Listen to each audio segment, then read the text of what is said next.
여러분 안녕하십니까, 낭만뱅커입니다. 자, 오늘은 고대 그리스의 화폐 드라크마 두 번째 이야기가 되겠습니다. 사실 드라크마라는 돈에 관련된 이야기라기보다는 드라크마라는 시스템을 가능하게 했던 고대 그리스의 고전기, 인류의 역사상 가장 화려했고 풍요로웠던 시기, 바로 그리스의 고전기였습니다. 그 그리스 고전기에 대해서 이야기를 해보겠습니다. 그리고 그 그리스 고전기를 가능하게 했던 경제적 토대를 제공했던 라우리온 은광에 관련된 이야기를 같이 해보겠습니다. 그리스 고전기는 페르시아와의 전쟁을 끝내고 그리스의 번영이 시작되는데, 그래서 그 페르시아의 위협에 공동 대응하고자 아테네를 중심으로 맺은 동맹, 즉 이것을 델로스 동맹이라고 합니다. 델로스 동맹에 대해서 알아보겠습니다. 델로스 동맹은 아테네를 중심으로 결성된 동맹인데, 처음에는 페르시아에 대항하기 위해서 결성이 됐습니다만은 점차 아테네를 중심으로 한 제국주의가 되어갑니다. 그래서 아테네가 결국 그 동맹국들을 사실상의 식민 지배하게 되는 결과를 초래하게 됩니다. 결국 그래서 주변국과 분쟁의 소지를 만들어내고, 이것이 결국 펠로폰네소스 전쟁으로 비화됩니다. 이 전쟁의 결과 아테네의 문명은 몰락하게 되고, 이 전쟁의 승자였던 스파르타도 결국 몰락하게 되는, 그렇게 해서 빛났던 고대 그리스의 문명이 몰락하게 되는 결과를 초래하게 됩니다. 자, 우리는 이 이야기를 통해서 많은 교훈을 받을 수가 있습니다. 그 이야기를 해보겠습니다. 그리스의 고전기 하면은 페르시아와의 전쟁이 끝난 기원전 480년에서부터 알렉산더 대왕이 사망했던 기원전 323년까지 약 150년의 기간을 그리스 고전기라고 말합니다. 자, 이 기간 동안에는 그리스의 정치, 철학, 예술, 문학 모든 것들이 거의 최고의 정점에 이르렀었습니다. 일반적으로 우리가 고전이라고 하는 것은 후대에 모범이 되는 것을 말합니다. 그러니까 그리스 고전기는 그리스 고전기에 있었던 수많은 정치와 철학과 그 문학과 같은 그런 절정을 이루었던 그런 문명들이 후대에 그 문명을 모방하는 이런 현상들이 벌어지기 때문에 이 시기를 그리스 고전기라고 말합니다. 오늘날 서양 문화는 사실 그리스 고전기의 영향을 굉장히 많이 받았다, 이렇게 말할 수 있습니다. 제가 이 당시를 인류의 역사상 가장 풍요로웠던 시기라고 말하는 것은, 풍요라고 하는 것은 정치적인 안정, 그리고 경제적인 번영, 그리고 문화적인 융성함이 있을 때 이것을 풍요라고 말합니다. 단지 돈만 많다고 해서 이 시기를 풍요롭다고 말하지는 않습니다. 이 시기에 그리스는 아테네의 민주정을 바탕으로 정치적 안정을 이루었습니다. 그리고 철학적으로는 우리가 익히 알고 있는 소크라테스, 플라톤, 아리스토텔레스, 이 사람들이 다 이때 살았던 사람들입니다. 그리고 예술적으로는 오늘날 그리스의 파르테논 신전, 최고의 어떤 건축 미학을 보여주는 그 건물입니다. 이와 같은 것들이 이 시기에 지어졌습니다. 그리고 문학적으로도 비극과 희극과 같은 수많은 예술 작품들이 이 시기에 탄생했습니다. 그래서 이 시기의 문화가 오늘날까지도 굉장히 큰 영향을 미치고 있어서 이 시기는 그리스 고전기이고, 바로 어떻게 보면 인류 문화의 고전기다, 이렇게 말할 수가 있겠습니다. 이 그리스 고전기에서 가장 오늘날까지 큰 영향을 미치고 우리의 삶에 굉장히 중요한 영향을 미치고 있는 것은 바로 민주정이라고 하는 이 정치 제도가 이때 탄생했다는 사실입니다. 그리스는 기본적으로 산악이 많고 해변을 중심으로 도시들이 발달했기 때문에 각각의 도시들이 하나의 큰 나라로 발전하기에는 지리적 여건이 좋지 않았습니다. 그래서 곳곳마다 조그마한 그 도시 공동체들이 하나의 자치적인 그런 형태의 정부를 이루었습니다. 그래서 우리가 이것들을 폴리스라고 그러죠. 도시국가. 이 폴리스에서 조그마한 이 정치 집단들이 점차 민주화가 되어 갑니다. 처음에는 귀족정이었다가 그 다음에 참주정, 민주정으로 이행해 가는데, 이때 가장 중요한 것은 이 시민들이 모여서 함께 토론했던 광장. 광장이 굉장히 중요한데, 이 광장을 우리가 아고라라고 부릅니다.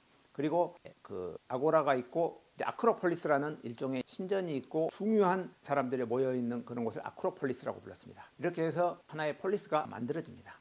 우리가 그리스의 민주정의 주요한 특징으로서는 직접 민주정을 들 수 있습니다. 직접 민주정이라고 해서 모든 시민이 다 모여서 한꺼번에 토론을 했느냐, 그건 아닙니다. 사실 그건 불가능하겠죠. 물론 그 당시에 인구가 그렇게 많지 않았기 때문에 직접 민주정도 가능은 했겠지만, 제가 이 그리스 민주정의 제도적 특징 중에서 가장 크게 보는 것은 추첨제와 윤번제입니다.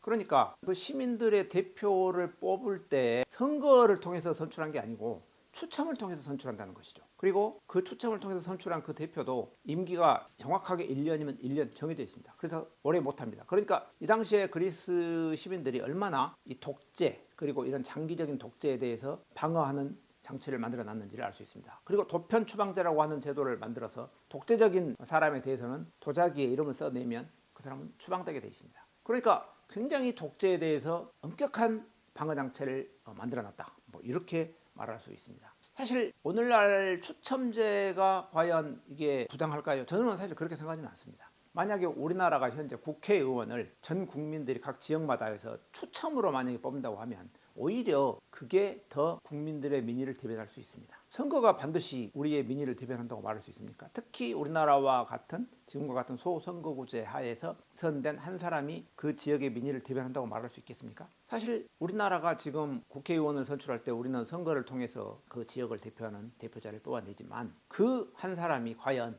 그 사람들의 민의를 제대로 대변하고 있습니까? 자, 그리스의 민주주의가 발전하는 단계를 보면은 처음에는 귀족정이었다가 그 다음에 참주라고 해서 민주정과 귀족정의 약 한 중간 정도 되는 단계에 있었습니다. 이 참주정을 도입하고 어떤 백성들의 부채를 탕감해서 그리스 민주화에 상당히 큰 기여를 한 사람이 바로 솔론이라는 사람입니다. 그래서 고대 그리스에서 이 솔론의 개혁하면 굉장히 유명합니다. 그리고 솔론이라는 사람이 어떻게 보면 민주정이라고 하는 제도를 최초로 이제 도입하기 시작했다. 이제 이렇게 말할 수 있겠습니다. 그리고 그 이후에 클레이스테네스라는 이제 사람이 오늘날의 민주정 굉장히 비슷한 제도를 도입해서 사실상 이제 그리스 민주정이 원착 단계에 들어섰다 이렇게 말할 수 있습니다. 그러니까 그리스 민주정은 약 300년 동안 거쳐서 쭉 발달해온 제도였고 비로소 이제 고전기에 이르러서 민주정이 완전히 정착 단계에 들어서는 것입니다. 오늘날 민주주의를 의미하는 데모크라시라는 이 단어도 바로 이 그리스에서 나왔습니다. 그리고 오늘날 수많은 우리가 채택하고 있는 이 민주적인 제도 이게 바로 대부분 이때 나온 제도들입니다. 민회라고 하는 시민들의 대표하는 기관을 만들었고 500인 평의회, 약 오늘 같으면 국회와 비슷한 이런 제도를 만들었고 거기에는 아까 말씀드렸다시피 추첨제로 자기들의 대변인들을 뽑아서 보냈다. 그리고 배심원제도 이때 이미 도입이 됐습니다. 그것도 물론 배심원들도 추첨으로 도입을 하죠. 그리고 도편 추방제를 도입해서 독재를 방지하는 이런 제도가 이미 이 시기에 만들어졌다는 게 굉장히 놀랍습니다. 이러한 아테네 민주정을 도입해서 발전을 해 나가고 있을 때 아테네는 페르시아와의 전쟁을 맞이하게 되죠. 그렇게 해서 우리가 잘 알다시피 페르시아의 1차 전쟁은 마라톤 전투에서 승리해서 페르시아를 물리쳤습니다. 그리고 페르시아가 일단은 물러났는데 페르시아가 또 다시 쳐들어올 가능성이 굉장히 높은 시기였습니다. 바로 이때 그리스에서는 상당히 대박이 터집니다. 라우리온이라고 하는 곳에서 거대한 은광이 발견된 것입니다. 물론 그 라우리온에는 원래도 광산이 있었고 조그맣게 채취가 되고 있었는데 기원전 483년경에 여기서 대규모의 은광맥이 발견이 됩니다. 그러니까 엄청난 양의 은맥이 발견이 된 것이죠. 그래서 고대 그리스는 돈방석에 앉게 되는 겁니다. 자, 이때 고대 그 그리스의 시민들이 모여서 우리가 엄청난 부를 축적하게 됐으니까 이걸 어떻게 할 것이냐를 가지고 이제 토론을 할 거 아닙니까?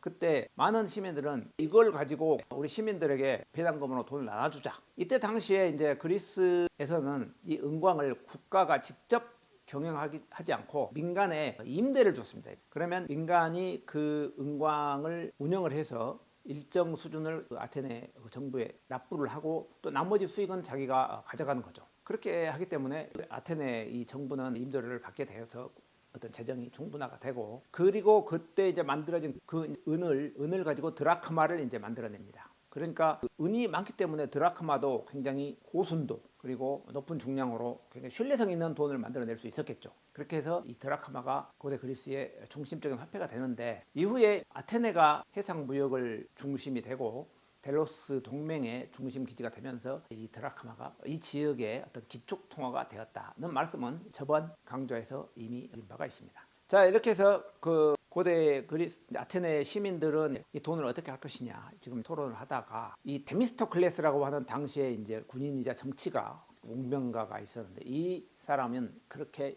주장을 했습니다. 이걸 우리가 인당 나눠서 써버리지 말고 지금 페르시아가 또 언제 쳐들어올지 모른다. 그러니까 우리는 여기에 대비해야 된다. 자, 페르시아가 강력한 것은 뭐냐면 해군이다. 그러니까 우리도 해군력을 키워야 된다. 그러려면 우리가 배가 있어야 된다 해서 바로 그때 군함을 건조합니다. 3단 노선이라고 하는 그 당시로서는 굉장히 첨단 배입니다. 이것을 200척을 건조하자고 주장을 합니다. 결국 이 안이 채택이 돼서 그리스는 3단 노선 200척을 건조합니다. 그리고 나서 페르시아가 다시 아테네를 침공했을 때 이번에는 이 건조된 200선을 기반으로 해서 살라미스 해전에서 페르시아군을 격퇴를 해버립니다. 그렇게 해서 그리스는 페르시아의 위협에서부터 벗어나고 바로 그때부터 그리스의 고전기라고 하는 풍요로운 시기가 시작되는 것입니다. 우리도 부가 있을 때 이것을 지금의 즐거움을 위해서 이 돈을 사용할 것인지 아니면 미래의 위협에 대비하고 또 장기적인 성장 기반을 만드는 데 투자를 할 것인지에 대해서 항상 적절한 안배와 균형이 필요할 것이다, 이렇게 보여집니다. 지도를 보면은 아테네의 남쪽에 위움이 있습니다. 그리고 지난 강좌에서 말했던 기나와 코린토스가 지금 이 지도에는 아테네 왼쪽에 있습니다. 그리고 맨 아래쪽 이쪽 펠로폰네소스 반도의 남쪽에는 스파르타가 자리 잡고 있는 것을 볼 수 있습니다. 그리고 관광지로 유명한 낙소스라든가 산토리니 같은 그런 섬들은 그리스 아테네에서 상당히 좀 멀리 떨어져 있다, 이렇게 보여집니다. 그리고 이 라우리온 은광은 시민들에게 임대를 줬다고 하지 않았습니까? 그러면 시민들은 여기서 일하는 인부들을 자기가 고용을 해서 이제 은을 캐서 정부에 이제 일부를 내고 남는 것은 자기가 가져가니까 최대한 많은 이걸 내기 위해서 노예들을 많이 여기에서 이제 활용을 합니다. 그리스 민주정의 모순이라고 할 수 있지만 그리스의 민주정, 즉 직접 민주정치는 모든 시민이 다 모여서 민주정을 한 게 아니고 그 시민이라고 하는 것은 성인 남성에 국한된 얘기였습니다. 여성은 여기에서 제외됐고 외국인, 노예 물론 제외됐을 것입니다. 그래서 사실 민주정이라고 하지만 오늘날의 관점에서 보면 반쪽짜리 민주정이었다, 이렇게 말할 수 있습니다. 자, 아테네가 페르시아를 물리쳤지만 페르시아가 또 다시 침략을 할지는 알 수 없었습니다. 그러니까 아테네를 중심으로 주변의 국들이 공동으로 우리가 지키자, 이런 동맹을 결성하게 됩니다. 이게 델로스 동맹인데 이 이제 델로스 동맹을 채택해서 델로스 섬에 있는 아폴론 신전에 우리가 공동의 기금을 축적해 놓고 전쟁이 발생하면 이 기금을 이용해서 우리가 전쟁을 하자, 이런 식으로 해서 델로스 섬에서 이러한 결정을 내립니다. 따라서 이 동맹의 이름이 델로스 동맹입니다. 문제는 아테네가 이게 중심이 되다 보니까 아테네는 처음에는 이 동맹이 방어 목적이었기 때문에 군함을 건조한다든가 여기에 같이 투자를 하고 했었어요. 그런데 점차 아테네가 군함 건조할 필요 없다, 그건 우리가 알아서 할 테니까 돈으로 내라 해서 이 기금의 조성비를 돈으로 받기 시작합니다. 그리고 그 돈은 당연히 드라크마입니다. 그러니까 동맹국들은 이제 아테네가 드라크마로 동맹의 기금을 내라고 하니까 드라크마가 있어야 되지 않습니까? 그러면 이제 드라크마를 벌기 위해서는 자기들의 은이나 기타 귀금속을 주고 이제 드라크마를 가져오거나 아니면은 아테네와의 무역을 통해서 이제 벌어들인 드라크마를 아테네에다가 내야 되겠죠. 자, 그러다 보니까 경제가 결국 드라크마 중심 경제가 만들어지고 그러다 보니까 아테네 중심으로 갈 수밖에 없게 됩니다. 즉 아테네의 모든 경제적 예속이 되는 상태가 전개되는 것입니다. 경제적 예속뿐만이 아니라 이 동맹국 중에 한 동맹국이 나 탈퇴해야겠다, 페르시아로부터 전쟁은 크게 위협이 아닌 것 같고 괜히 아테네의 간섭만 받고 너무 심하게 우리 동맹국들을 다루니까 나 싫어, 탈퇴하려고 합니다. 그러면 아테네는 탈퇴를 하지 못하게 합니다. 탈퇴하면 너는 끝장이야, 쳐들어가서 강압적으로 이 탈퇴를 막아냅니다. 그러니까 이게 무슨 조폭 비슷하지 않습니까? 같이 하다가 나 이거 그만둔다고 하니까 배신자라는 낙인을 찍어서 공격하는 이런 일이 이제 벌어지는 것입니다. 그러니까 점점 아테네가 이 동맹의 패권국이 되면서 그 동맹국들을 점점 식민지화 시키는 것입니다. 그러니까 이게 이제 하나의 제국이 되는 것이죠. 아테네를 중심으로. 자, 이렇게 제국이 돼가면서 아테네는 민주정을 하는 도시 국가였고 굉장히 제도적 문화적으로 성숙한 나라였는데, 자, 주변국에 대해서는 식민 지배를 하려고 하고 무력을 통해서 이 나라들을 지배하려고 하고 경제적 예속 상태를 유지하려고 하는 패권 국가로서의 모습으로 변질되어 가는 것입니다. 자, 이렇게 되면 결과가 어떻게 되겠습니까? 그 결과는 결코 좋을 리가 없습니다. 아테네가 제국화되고 주변 국가들을 강제적으로 통합하기 시작하자 아테네 문명과 스파르타는 결국 마찰을 빚게 됩니다. 그래서 아테네가 스파르타의 동맹국에게도 간섭을 하기 시작하고 급기야 코린토스 침해하기 시작하자 스파르타도 펠로폰네소스 동맹을 구축하고 아테네의 델로스 동맹과 결국 전쟁으로 이어집니다. 그 전쟁이 바로 펠로폰네소스 전쟁입니다. 이 전쟁은 약 27년간 약 3단계에 걸쳐서 진행이 되는데 결국 이 27년은 아테네는 물론 스파르타까지 같이 멸망하는 결과를 초래하게 됩니다. 아테네는 이 전쟁의 결과 모든 제국이 해체되고 민주정도 없어지고 친스파르타 정권이 들어서게 됩니다. 사실 스파르타는 이 전쟁을 하면서 페르시아와 손을 잡습니다. 원래 페르시아는 스파르타하고도 적이었죠. 페르시아 전쟁 때는. 그 영화 300 있지 않습니까? 영화 300이 이 페르시아 전쟁 당시에 그 스파르타 군 300명이 수만 명의 페르시아 병사들을 육지에서 막아낸 그 스토리를 담고 있는 영화입니다. 그 정도로 스파르타와 페르시아도 적이었지만 전쟁이 발발하자 스파르타는 페르시아와 손을 잡고 아테네를 공격하는 것입니다. 그 결과 전쟁에서 스파르타가 승리하고 아테네는 퇴보의 길을 걷게 되죠. 스파르타도 일시적인 패권을 장악하지만 스파르타는 군국주의적인 그런 문명을 갖고 있었기 때문에 이런 제국을 운영할 능력이 없었습니다. 따라서 스파르타도 결국 퇴조하게 됩니다. 결과적으로 그리스 전체가 쇠퇴하고 황금기에 빛났던 그리스는 역사의 무대 속으로 사라지게 되는 결과를 초래합니다. 그리고 마케도니아의 알렉산더가 이제 부상을 해서 그리스를 합병하는 역사가 전개되겠습니다. 자, 아테네 문명이 왜 멸망하게 되었느냐를 두고 여러 학자들은 여러 가지 얘기를 합니다만, 학자들은 민주정 때문에 아테네가 망했다. 뭐 그 정도는 좀 과다한 표현이지만 아테네의 민주정이 펠로폰네소스 전쟁 상황에서는 굉장히 도구로 작용했다. 뭐 이런 분석을 내놓기도 합니다. 그리고 또 학자들은 결국 아테네를 지탱했던 은광의 은이 감소하면서 아테네가 멸망의 길을 갔다. 또 이렇게도 분석합니다. 물론 그 단편적인 면을 보면 다 일리가 있는 분석입니다. 하지만 종합적으로 봤을 때 저는 그건 전혀 원인이 아니라고 봅니다. 다시 말해서 아테네는 민주정을 기반으로 해서 페르시아와의 전쟁을 승리로 거두었습니다. 그러니까 민주정이 아니었으면 아테네는 오히려 페르시아에 패했을 것입니다. 그때는 민주정이 강력한 무기가 됐었죠. 하지만 펠로폰네소스 전쟁 당시에 아테네의 민주정은 이미 민주정으로서의 윤리를 상실한 상태였습니다. 이게 더 큰 원인입니다. 그러니까 아테네는 자기 내부적으로는 민주정을 하면서 시민들에게는 상당한 자유권을 주고 좋은 제도를 유지하고 있었죠. 하지만 델로스 동맹국에 대해서는 동맹국을 나중에는 자기의 식민지화 만들고 그리고 점점 자기의 패권주의 야욕을 드러냈습니다. 그리고 민주정을 시작을 했으면 점차적으로 그 민주정을 확대 발전시켜 나가야 되는데 아테네의 민주정은 그 상태에서 발전하지 못했습니다. 다시 말하면 여성을 정치에서 제외를 시켰고 그리고 신분적으로도 오직 그리스의 성인 남성만이 그 민주정에 참여를 했는데 그리고 문명의 황금기가 되고 경제가 부유해졌으면 그런 민주정의 혜택을 더 많은 시민들에게 나눠주면서 더 많은 참정권을 확대해 나가지 못하고 그들만의 리그에 머물렀고 그리고 결국은 그러다가 막대한 부가 생겼지만 그 부를 또한 동맹국들과 함께 나누지 못하고 오히려 그 부를 동맹국들로부터 착취한 데서 오히려 부를 축적하는 이런 모순을 보였던 겁니다. 따라서 이미 아테네는 도덕적으로 붕괴되어 있었다. 따라서 투키디데스는 이 표현을 제국의 도덕적 붕괴였다 이렇게 표현을 했고 정확한 표현이라고 봅니다. 이러한 아테네의 도덕적 붕괴를 보여주는 좋은 사례는 바로 멜로스의 학살이라는 사건입니다. 멜로스라고 하면 우리에게는 굉장히 낯설은 그런 섬인데 그 당시에는 아테네에 있던 하나의 섬나라였습니다. 그리고 우리에게는 밀로의 비너스 있죠. 밀로. 그 밀로가 바로 이 멜로스입니다. 따라서 밀로의 비너스가 이 멜로스 섬에서 발견됐기 때문에 조각상을 밀로의 비너스라고 부릅니다. 그 밀로가 그 멜로스 섬의 그 영어식 그 발음입니다. 자, 멜로스라고 하는 원래 이 자그마한 섬나라는 아테네와의 동맹국이었습니다. 하지만 민족적으로는 스파르타 민족 구성이었습니다. 그래서 이 멜로스는 펠로폰네소스 전쟁 당시에 아테네 편을 들 수도 없고 스파르타 편을 들 수도 없어서 중립을 유지합니다. 그러니까 우리는 중립국이다 표방을 하고 이 전쟁에 전혀 간섭하지 않습니다. 그런데 전쟁을 하다가 아테네가 점점 자기의 뜻대로 전쟁 상황이 풀려나가지 않자 이 멜로스도 이제 자기의 편으로 끌어들이기 위해서 사신을 파견합니다. 그리고 아테네의 사신과 멜로스의 그 당국자들이 회담을 하게 되는데 이게 바로 이제 멜로스 회의입니다. 이 멜로스 회의를 투키디데스가 기록을 해놓고 있습니다. 그 내용을 보면은 아테네 사시는 멜로스의 당국자들에게 우리에게 투항을 하고 우리 편이 되라. 그러면 우리가 너희들을 지켜줄 것이다. 이렇게 얘기를 하죠. 그러자 이제 멜로스는 우리는 전쟁에 끼를 수 없다. 우리는 스파르타 민족이고 아테네 편이긴 하지만 우리는 스파르타 민족이기 때문에 같은 편에게도 여러 가지 상황상 우리는 전쟁에 참여하지 않겠다고 얘기합니다. 그러자 아테네 사신이 이제 겁박을 하기 시작합니다. 만약에 너희들이 우리에게 투항하지 않으면 너희들은 다 죽는다. 그러니까 투항을 해라.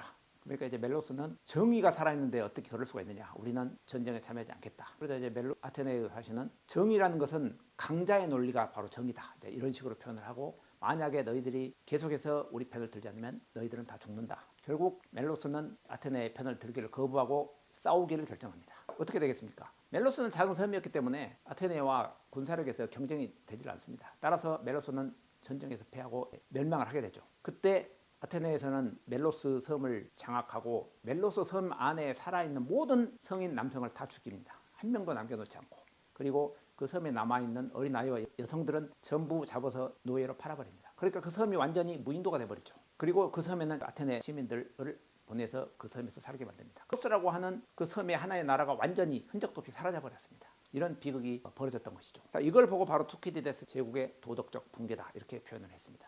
사실 멜로스도 현명한 판단을 했다고 말할 수는 없습니다. 그 당시에 너무 이상과 명분에 치우쳐서 강자에게 너무 대들다가 결국 나라 자체가 완전히 민족 자체가 사라지는 그런 비극을 당했으니까 현명하지 않았습니다. 하지만 아테네가 그렇게까지 민주정을 표방하는 아테네가 이렇게까지 행동을 할 거라는 것은 정말 충격적이죠.